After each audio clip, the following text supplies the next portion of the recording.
planejando e nos organizando para multiplicar as nossas células e tê-las em outros endereços também, aqui no bairro, em outros bairros.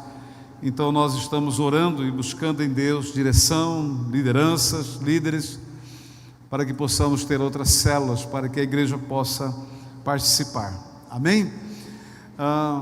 Quero avisar as mulheres, no último sábado do mês, na última quarta-feira do mês, nós temos a rede de mulheres com o Ministério Meninas do Papai, então estejam aí prontas e preparadas. E no último domingo do mês de março, às 9 horas da manhã, nós teremos um café com líderes aqui na igreja. Então todos os líderes no domingo, 9 horas da manhã, não marque nenhum outro compromisso, nós vamos ter um café gostoso aqui e depois um tempo de ministração, de renovo, de alinhamento, nosso primeiro café com líderes, último domingo de março, às 9 horas da manhã. Amém? Graças a Deus. Quem está conosco nesta noite pela primeira vez aqui, mais alguém? Ali também. Deus te abençoe, viu? Seja bem-vindo, em nome de Jesus. Aleluia. Glória a Deus. Queridos, abram suas Bíblias, por gentileza, no segundo livro de Crônicas, no capítulo de número 32. Quero, nesta noite, falar sobre este tema: descanse nas palavras do Rei. Vamos declarar todos juntos? Vamos lá? Descanse nas palavras do Rei. Mais uma vez, descanse nas palavras do Rei. Será que você poderia dizer para uma ou mais pessoas que está ao seu lado: esta é uma palavra profética, libere para ela, diga: querido, querida, descanse nas palavras do Rei. Amém? Glória a Deus. Muito bem. Todos acharam aí? Obrigado, irmã. 2 Crônicas 32, verso 7.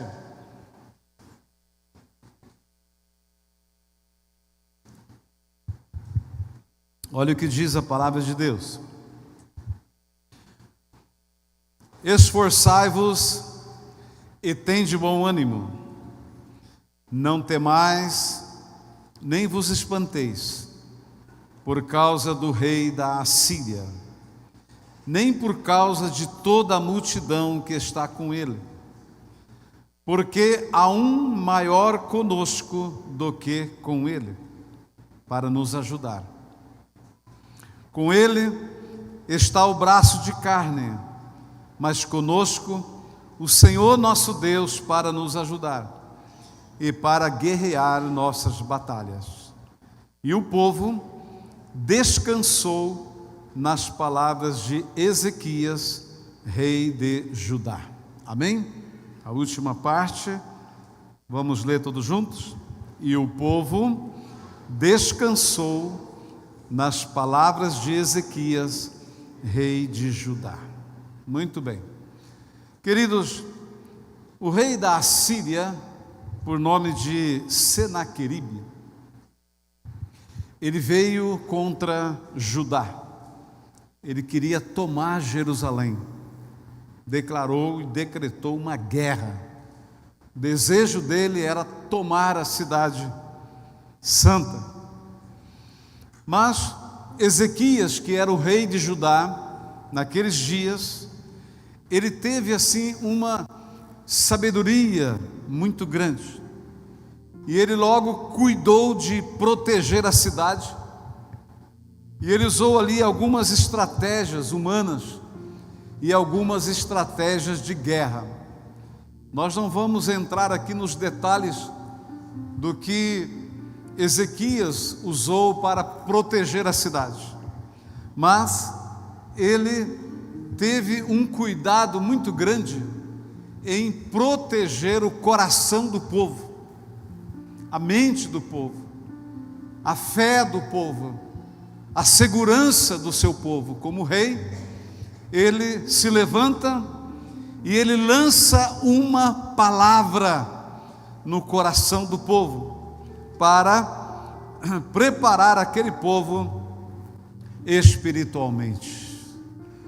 O rei da Assíria, Senaqueribe, não era um rei qualquer. Ele era um rei muito poderoso. A Síria estava vivendo um tempo glorioso, com um exército muito grande e fazendo fama naquele tempo, e com muita ousadia e com muitos soldados, ele vem para tomar Jerusalém. E ele tinha a certeza disso.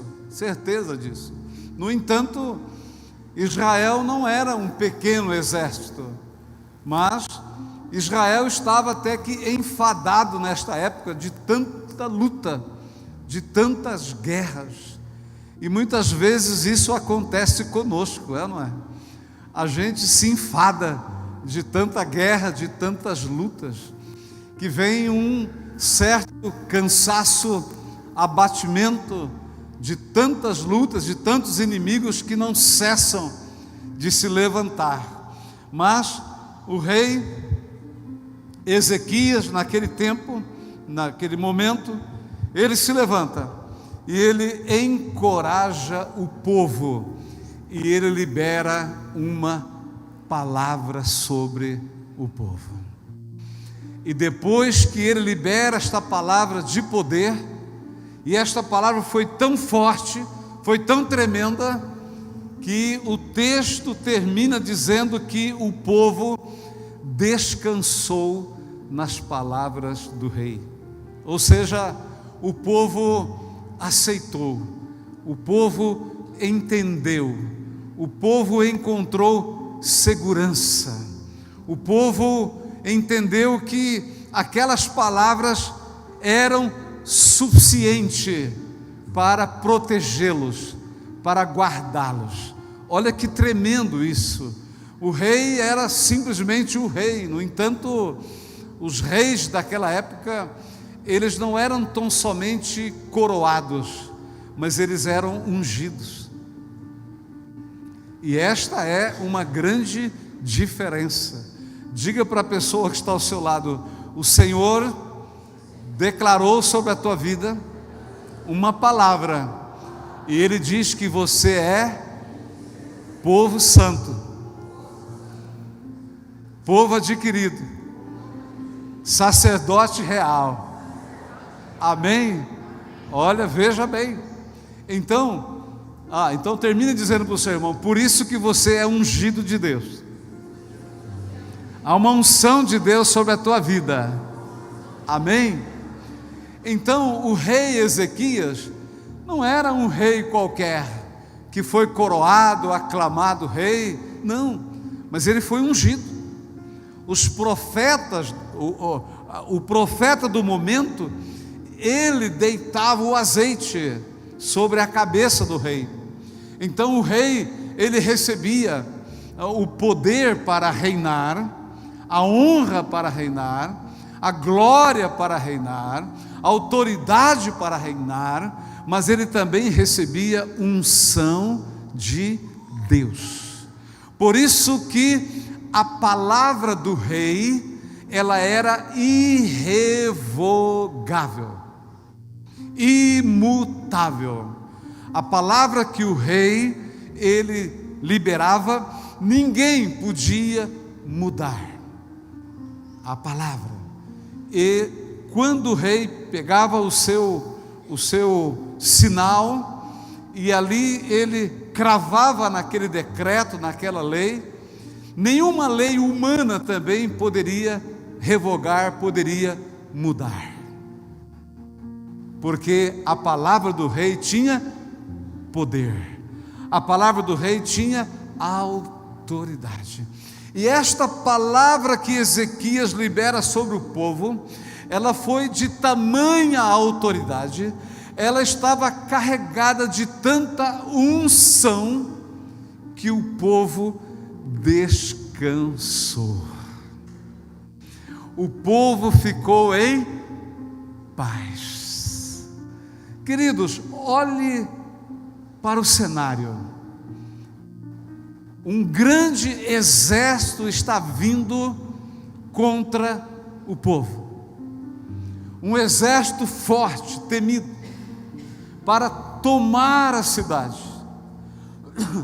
Você não acha que era motivo para entrar em desespero?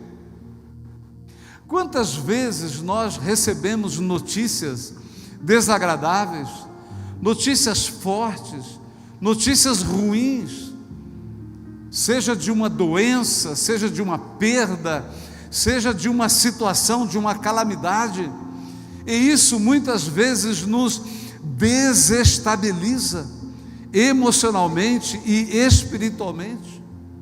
Imagine você saber que está vindo um exército para matar os homens, as mulheres, as crianças, até os bebês de mama, e tomar a cidade, possuir a cidade, e implantar ali um regime que não é comum ao seu, para que você mude toda a sua ideia, toda a sua religião, todo o seu costume, e comece a servir um outro Deus, debaixo de uma escravidão, e a servir um outro rei, debaixo de um domínio, de um governo, de uma opressão. Será que isso não seria motivo para este povo entrar em desespero, este povo fugir da cidade, este povo ficar com medo? Mas você percebe que nas palavras que Ezequias libera, ele libera exatamente o que o povo poderia estar sentindo, mas ele traz consolo, ele traz segurança, ele traz paz, ele traz esperança, ele traz direção, ele traz graça de Deus. E então, por conta disso, da manifestação da unção naquela palavra, o povo descansa. Eu não sei quais são as suas guerras, não sabemos quais são as suas lutas, não sabemos quem são os assírios que têm se levantado e vindo contra você, querendo tomar a tua paz, tomar a tua cidade, tomar as tuas finanças, tomar a tua fé, tomar a tua alegria, tomar a comunhão, tomar a unidade da tua casa, do teu casamento, da tua família, desestabilizar a sua fé, as suas emoções. Eu não sei que nível que está, que ponto que está, qual é a magnitude das lutas, das guerras que você está vivendo, mas hoje você veio a este lugar, e neste lugar tem palavra ungida, tem palavra de poder, tem palavra de Deus que vai ser liberada sobre a tua vida, para que você entre num tempo de descanso, num tempo de segurança, num tempo de cuidado de Deus. Você recebe isso? Pode dizer amém. Quer fazer barulho? Faça. Glorifique o Senhor, porque os céus acabam de se abrir e Ele começa a liberar sobre este lugar descanso para a sua vida.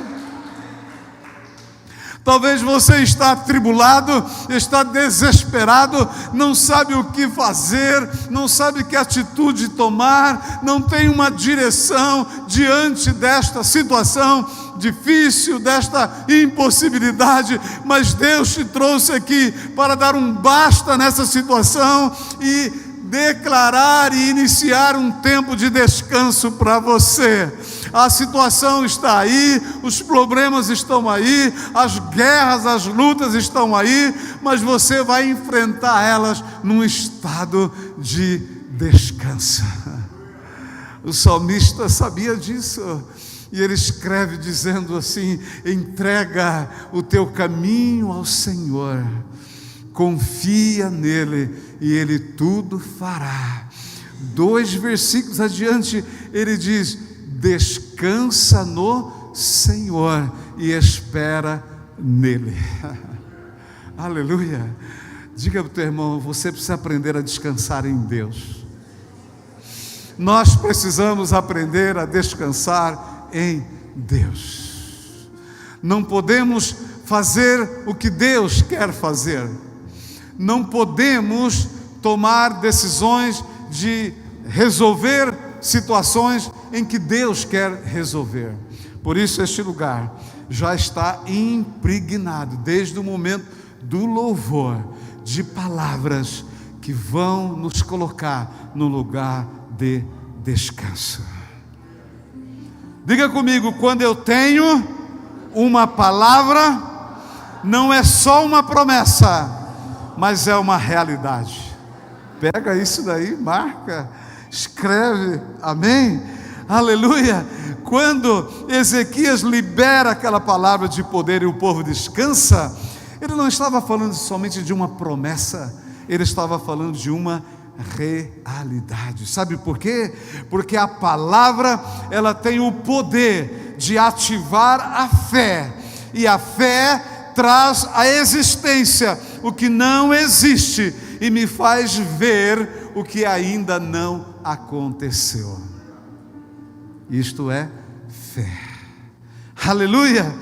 Abraão, que ainda não era Abraão, mas era Abrão, ele deixou a cidade dele, deixou o povo, deixou a sua riqueza, deixou as suas fazendas, deixou tudo que ele tinha, para ir até uma terra que ele não conhecia e nem sabia onde era. Sabe por quê? Porque Deus um dia chamou ele e encheu o coração dele de sonho e liberou a ele uma palavra, e Abrão creu naquela palavra. No mínimo que nós precisamos fazer nesta noite é crer na palavra de Deus. Aleluia.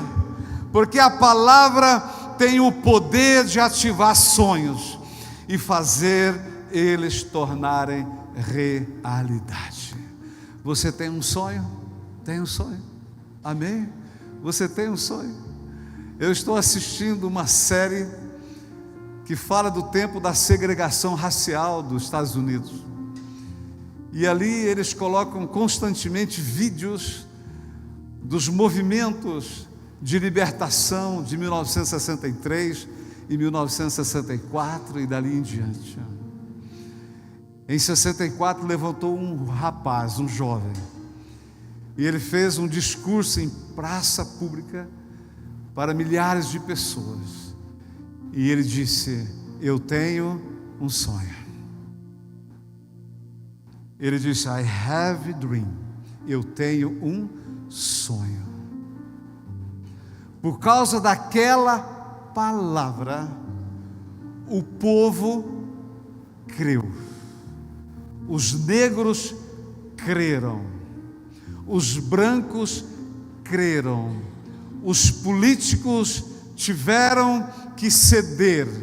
Leis foram escritas, promulgadas e aprovadas, e em 10 anos extinguiu-se praticamente 100% a segregação racial nos Estados Unidos, por causa de uma palavra. Por causa de uma palavra. Diga ao teu irmão: a palavra que você liberar da tua boca, ela pode mudar o destino da sua vida, da sua família. Amém, queridos?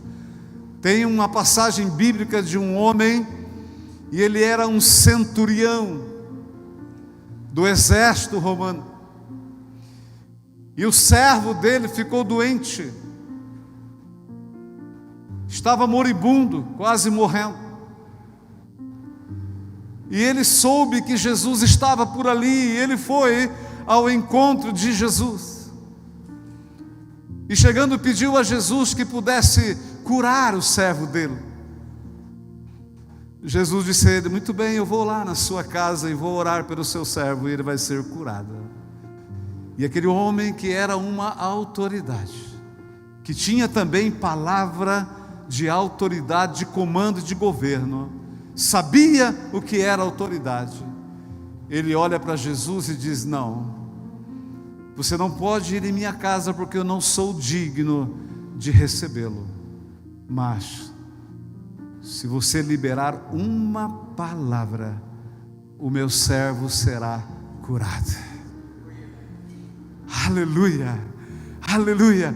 Aquele homem sabia o que é a autoridade de uma palavra. Aquele homem sabia que o poder de uma palavra, ele não está preso, não está limitado, mas ele vai até onde o problema está e ele muda a situação. Não há fronteira, não há limites, não há distância para uma palavra agir, para uma palavra alcançar. Então Jesus olha para aquele homem. Eu acredito que Jesus coçou a cabeça e pensou: que fé. E Jesus disse para ele: então seja feito conforme você está dizendo. A Bíblia termina aquela história dizendo que naquele mesmo momento o servo daquele homem foi curado por causa de uma palavra. Palavra tem poder. Uma palavra curou o servo daquele homem instantaneamente. Quando o rei de Judá liberou uma palavra, o povo descansou.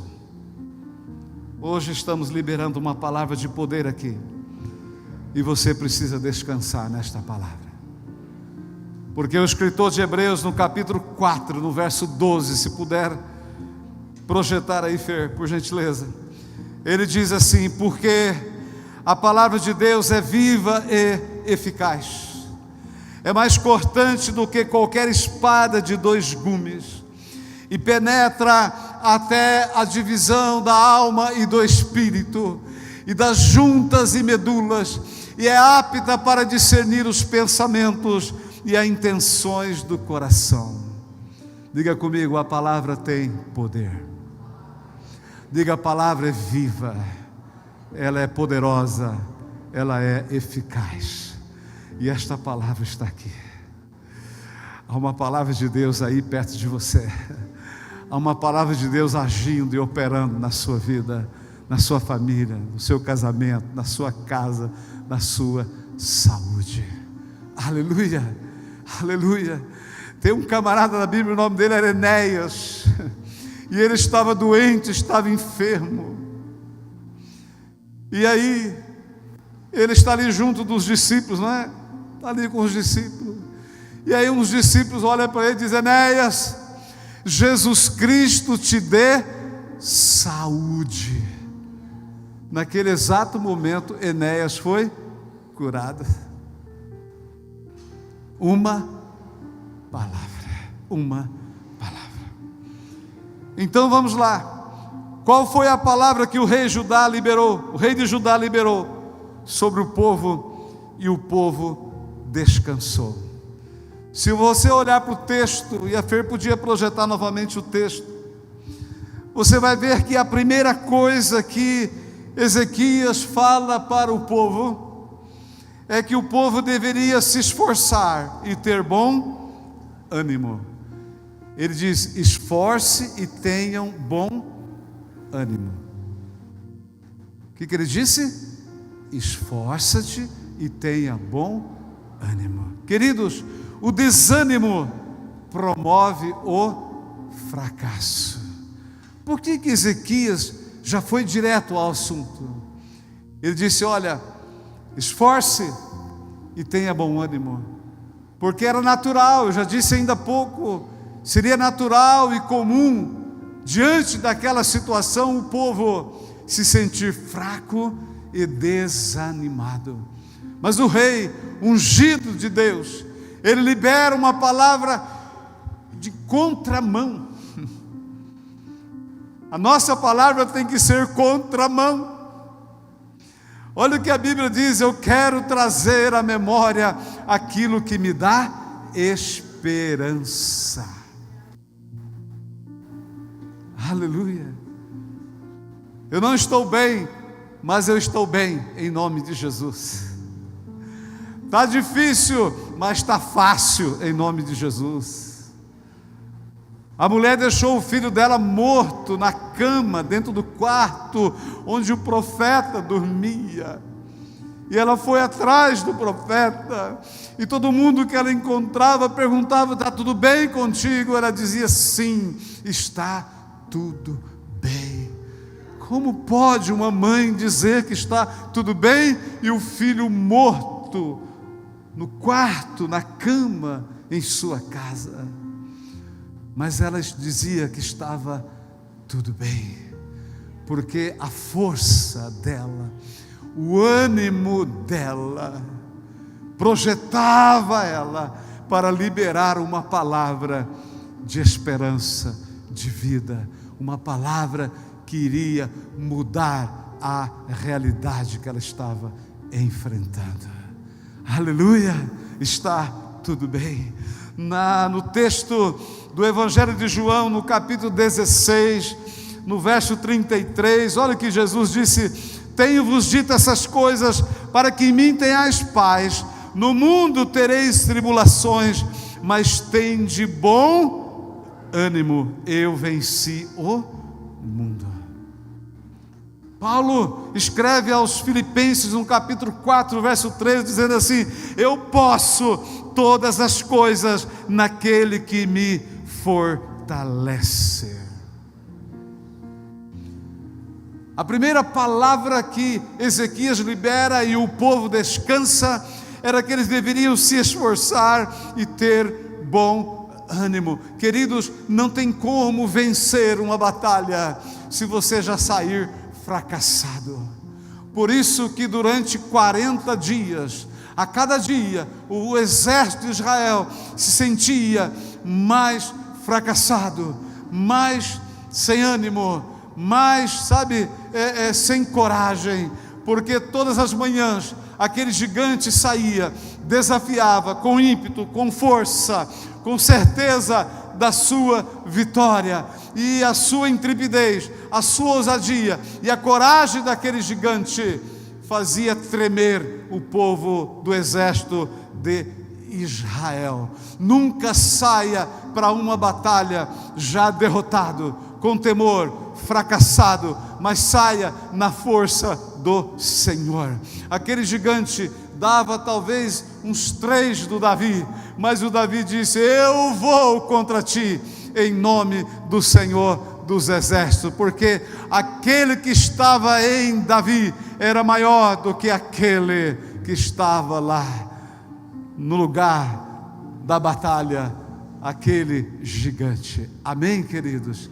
Então você precisa de força e precisa de ânimo. Pastor, mas o senhor está dizendo que não tem dias que a gente está desanimado, está fraco, não tem ânimo, não tem vontade? Sim, queridos, tem. Mas olha o que Paulo escreve no 2 Coríntios 12:10. Ele também se sentiu fraco,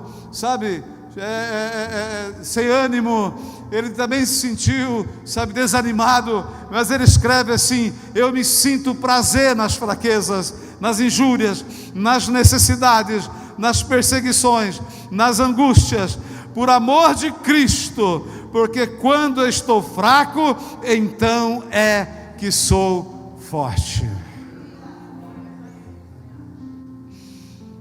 Nós sabemos como, mas Paulo conseguia tirar força da fraqueza, ele conseguia tirar ânimo do desânimo, ele conseguia tirar possibilidade das impossibilidades, ele conseguia extrair fé do momento do coração incrédulo. Ele acreditava que naquele momento de fraqueza, de desânimo que ele estava passando, era oportunidade para experimentar a graça, o poder e o ânimo de Deus.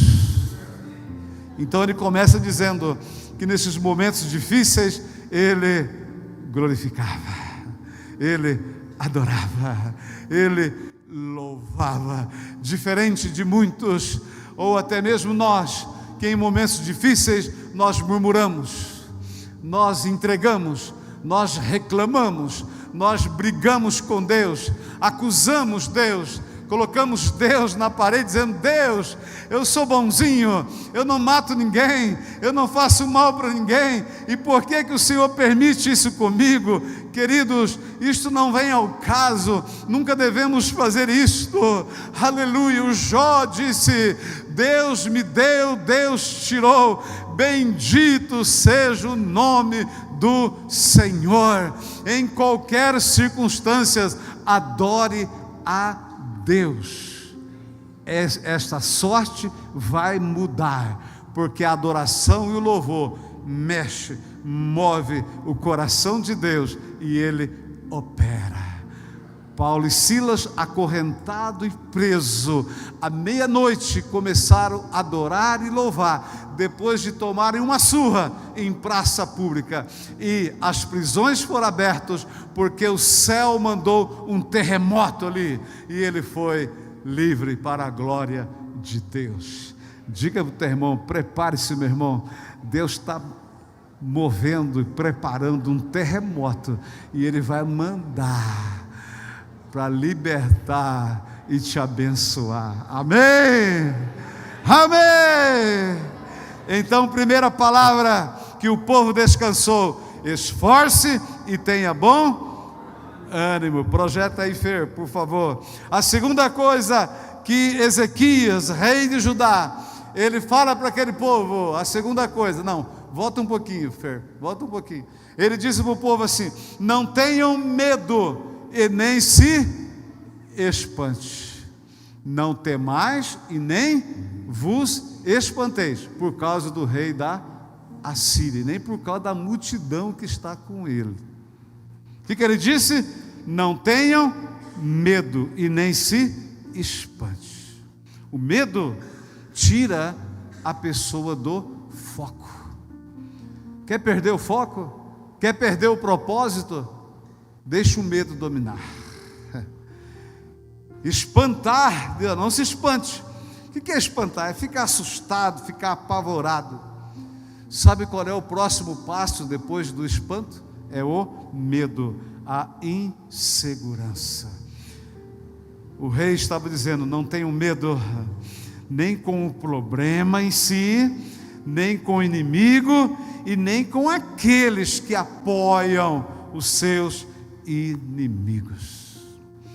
Olha que Provérbios capítulo 3, verso 25 e 26 diz: não temas o pavor repentino, aquilo que vem sem avisar, nem a assolação dos ímpios quando vier, porque o Senhor será a tua confiança e guardará os teus pés de serem presos. Aleluia, aleluia. O que é que ele diz? Não temas, não tenha medo, né? O pavor repentino, queridos, a qualquer momento muda o cenário, não muda, não muda. Está indo tudo bem, de repente vira, de repente acontece um problema, de repente uma notícia ruim, de repente uma porta fecha, de repente um diagnóstico médico, de repente uma notícia que abala. Mas o sábio está dizendo: vocês não tenham medo, e nem fique, se envolvido com aquilo que o ímpio quer te envolver, porque o Senhor é a sua confiança. Confie nele, Ele vai te guardar, você não vai ser tomado em nenhuma cilada.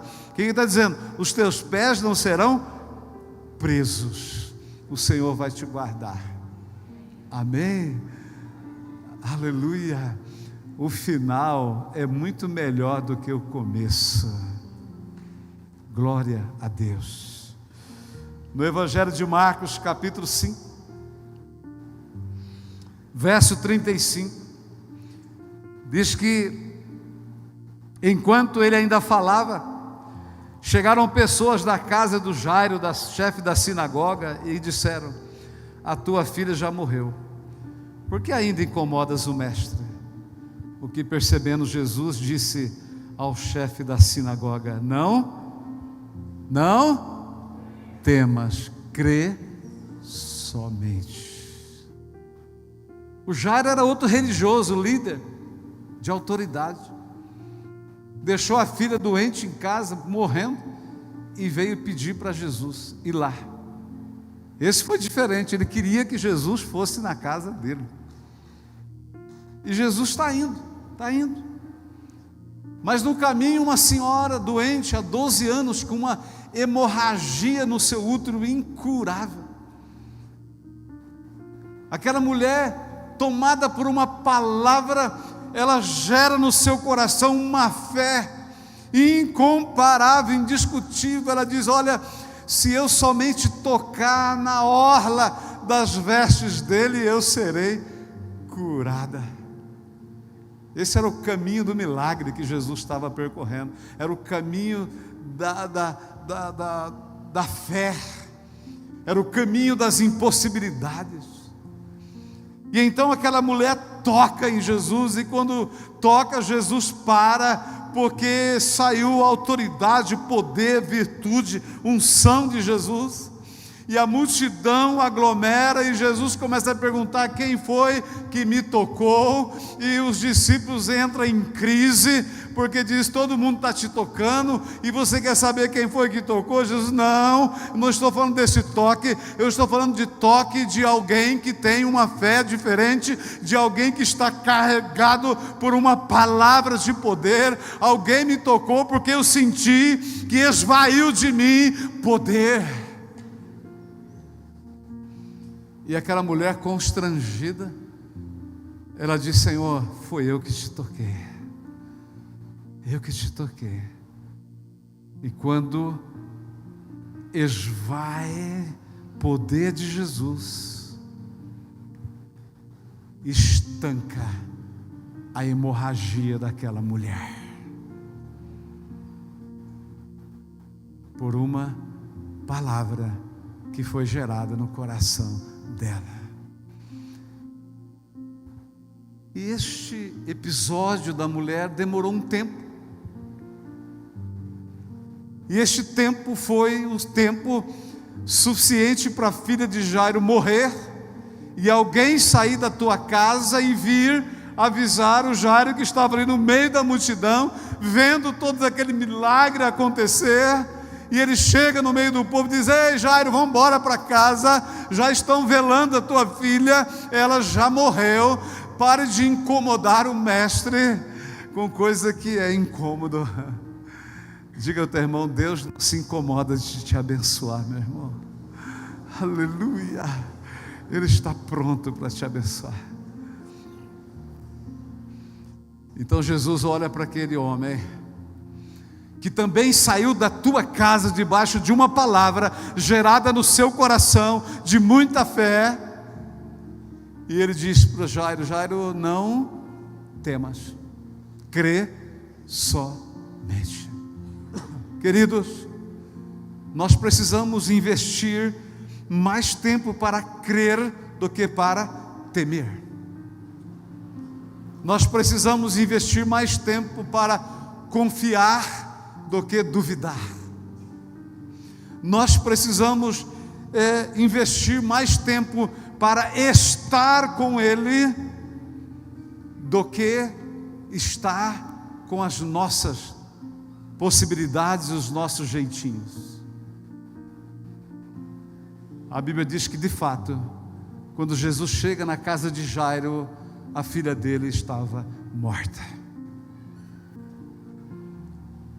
Mas Jesus estava debaixo de uma palavra do pai da filha. Ele olha para aquela multidão que estava chorando, lamentando a morte de uma menina adolescente de 12 anos. E Jesus diz para aquela multidão: ela não está morta, ela está dormindo. E a mesma multidão que estava chorando começa a rir. Eu quero dizer para você, meu irmão, minha irmã, só tem uma coisa que faz você sair do choro e ir para o riso: uma palavra de poder. Amém? Uma palavra de poder. Embora aquela multidão achou que Jesus estava em um momento cômico, Ainda que aquela multidão acha que foi uma chacota de Jesus dizer que a moça estava dormindo, não estava morta. Mas Jesus continua o caminho do milagre. E Ele convida para ir até o quarto da morte. O pai da menina e 3 discípulos. Qualquer dia eu falo sobre o porquê que Ele levou essas pessoas. Mas ali, entrando naquele quarto, Ele pega na mão da menina e diz para ela, Talita cumi, que significa menina, eu te digo, levanta. E ela despertou do leito de morte. Aleluia. Jesus estava debaixo de uma palavra de Jairo. Jairo disse, olha, minha filha está em casa, doente, mas eu vim aqui para te levar em casa para que você dê a ela saúde. Aleluia. Uma palavra. E Jairo continuou a caminhada do milagre, o caminho do milagre, porque ele também estava agora debaixo de uma palavra. Não a palavra do mensageiro de morte, mas a palavra de Jesus que disse, não temas. Diga ao teu irmão, não temas, meu irmão, não importa o que você está enfrentando, não temas. A terceira coisa, põe aí Fer para nós, que o rei Ezequias libera para o exército de Israel, diante da invasão de Senaqueribe, o rei da Assíria.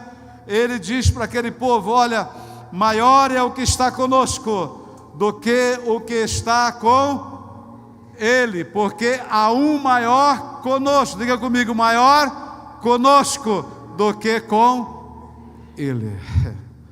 O povo, o rei estava dizendo, ó, vocês têm um aliado invencível, e é mais poderoso do que tudo e do que todos. Ezequias estava falando para o povo dele sobre o Deus que ele tinha, e também estava falando sobre o Deus do rei da Assíria. Este foi um momento profundamente, sistematicamente espiritual. Ezequias estava dizendo, olha, o exército da Síria pode ser maior, eles podem ser poderosos, mas há um, diga comigo, um maior conosco do que com ele. É nesta hora que a unção faz a diferença. É nesta hora que uma palavra de poder faz a diferença. Sempre quando alguém nos procura para dar uma direção, para resolver uma situação, meu espírito, eu oro, diga, Deus, me dê uma palavra de poder para liberar a esta pessoa, porque eu sei que se o Senhor me der esta palavra de poder, esta palavra vai mudar esta realidade, vai mudar este destino desta pessoa. Quando Ezequias diz, olha, há um que é maior que está conosco, ele estava dizendo exatamente o que Davi disse para Golias. O teu exército é numeroso, milhares de milhares, nós temos um. Diga, eu tenho um Deus, eu tenho um Deus poderoso. Aleluia. Com eles está o braço de carne, é isso? Com ele está o braço de carne. O braço de carne tem limitação, amém ou não? É arma carnal. Ele está dizendo, mas o Senhor nosso Deus conosco, o Senhor nosso Deus para nos ajudar e para guerrear as nossas batalhas. Ezequias está dizendo: conosco há um Deus, o Senhor, que nos ajuda. Nós não estamos sozinhos nas nossas guerras. Agora, queridos, Fer, põe para mim, por gentileza, 1 João capítulo 4, o verso de número 4. Olha só esse texto, comparado com esse texto que acabamos de ler, de 2 Crônicas. Olha só: filhinhos, sois de Deus, e já os tendes vencido. Estava falando do diabo, do capeta, do inimigo, do adversário. Filhinhos, sois de Deus, e já os tendes vencidos. Olha aí, ó, pega aí. Porque maior é o que está em vós do que o que está no mundo. Fer, volta lá o texto, por gentileza. Igreja, você precisa pegar isso daqui. Se você pegar isso daqui, não tem diabo, não tem capeta, não tem inimigo que vai resistir você. A vitória é tua. Vamos lá. Com ele está conosco o Senhor nosso Deus para nos ajudar e para guerrear. Não, volta, filha. Volta mais um. Volta um pouquinho. Isso. A Síria nem por causa porque há um maior conosco. Diga comigo: há um maior conosco. Um maior conosco. Pega isso daí. Vai lá, Fer. 1 João 4:4. Pega aí, pega agora aí. Aqui está dizendo que há um maior conosco. Aqui está dizendo porque maior é o que está em vós. Pegou, não? Lá, o Senhor estava no meio deles. Hoje, o Senhor está em você. Ele habita em você. Não sabeis vós que sois o templo de Deus e que o Espírito de Deus habita em vós? Ele habita em mim, Ele habita em você. Então, este Deus que é maior do que aqueles que estão com os inimigos, Ele não está simplesmente em nosso meio, Ele está em mim. Esse Deus habita em mim. Diga glória a Deus. Ele está em nós. Então, meus amados, vai temer para quê? Vai fugir por quê? Vai desistir por quê? Se tem um Deus que habita em você, que diante de qualquer inimigo, independente do tamanho, da quantidade, da fúria, do propósito dele, não importa, o maior é o Senhor, e Ele está em mim, Ele habita em mim. Então eu não posso, de maneira alguma, dar esta ocasião ao inimigo. Não posso dar esta liberdade para o inimigo achar que eu sou, sabe, um tremendo bobão,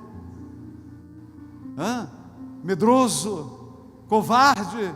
Não, eu tenho um Deus poderoso que habita em mim. Davi disse: eu vou contra ti em nome do Senhor dos Exércitos. Ou seja, ele estava dizendo: o Deus dos Exércitos vai comigo. Você já pensou se Davi tivesse Deus habitando dentro dele? Olha o que Paulo fala aos Efésios capítulo 3, o verso 20. Ora, há aquele que é poderoso para fazer tudo mais abundantemente, além daquilo que pedimos ou pensamos, segundo o poder que em nós opera.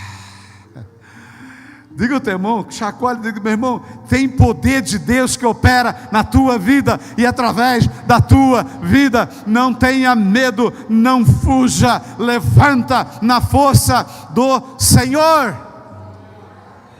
Em último lugar, para nós orarmos, coloca aí, Fer, o final daqueles textos. Diz que o povo descansou nas palavras do rei. E o povo descansou nas palavras de Ezequias, rei de Judá. Aleluia. Queridos, facilmente Senaqueribe iria vencer Judá. Era uma tribo só, Judá. Era um povo só. Povo de Judá. 2 tribos ali, 2 povos. Pouca gente, exército pequeno. Não era Israel, povo todo. Facilmente o rei da Síria iria vencer. Mas depois dessas palavras ungidas, carregadas de poder, o povo descansou. Em Mateus capítulo 11, verso 28, Jesus disse assim: vinde a mim todos que estáis cansados e oprimidos, e eu vos aliviarei. Tomai sobre vós o meu jugo e aprendei de mim, que sou manso e humilde de coração, e achareis descanso para as vossas almas, porque o meu jugo é suave e o meu fardo é leve.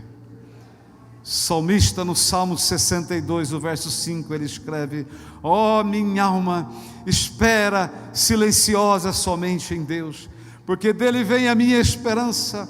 Só ele é a minha rocha e a minha salvação, é a minha fortaleza, não serei abalado. Paulo, escrevendo aos Filipenses, no capítulo 4, verso 6, ele diz: não andeis ansiosos por coisa alguma, antes em tudo sejam os vossos pedidos conhecidos diante de Deus pela oração e súplica com ação de graças. Agora pega aí: e a paz de Deus, que excede todo entendimento, guardará os vossos corações e os vossos pensamentos em Cristo Jesus. Diga ao teu irmão: descansa, meu irmão, Deus está te guardando. Ele é o teu refúgio, a tua segurança, a tua proteção. Não serei abalado. Ele é quem me guarda. 1000 cairão à minha esquerda, 10.000 à minha direita, mas eu não serei atingido. Nenhuma praga entrará na tua tenda. Oh, aleluia! Nada, nada, nada. Aleluia. Diga ao teu irmão: basta, meu irmão, de ficar apavorado, atribulado. Descanse. Dorme em paz nessa noite. Deus está trabalhando por aqueles que descansam nele. O salmista escreve dizendo: em paz eu me deito e logo eu pego no sono, porque o Senhor é comigo. Eu não tinha dúvida alguma. Amados, quantas noites de sono, não é demorar para dormir não, mas quantas noites de sono já perdi e você já perdeu, de estar preocupado, ansioso, não é? Com tantas coisas. A gente sabe que não temos condições de resolver aquilo, não temos resposta, mas achamos que a preocupação e a ansiedade vai minimizar um pouco, vai aliviar um pouco, mas piora, porque a Bíblia diz que não devemos estar o quê? Ansiosos, mas que devemos descansar em Deus. À sombra das tuas asas eu encontro descanso. Enquanto os irmãos do louvor subam aqui, eu quero pedir para ficar em pé, por gentileza, só aqueles que estão descansando no Senhor. Aleluia! E nós vamos orar pelos cansados. Vamos agradecer por aqueles que estão descansando, confiando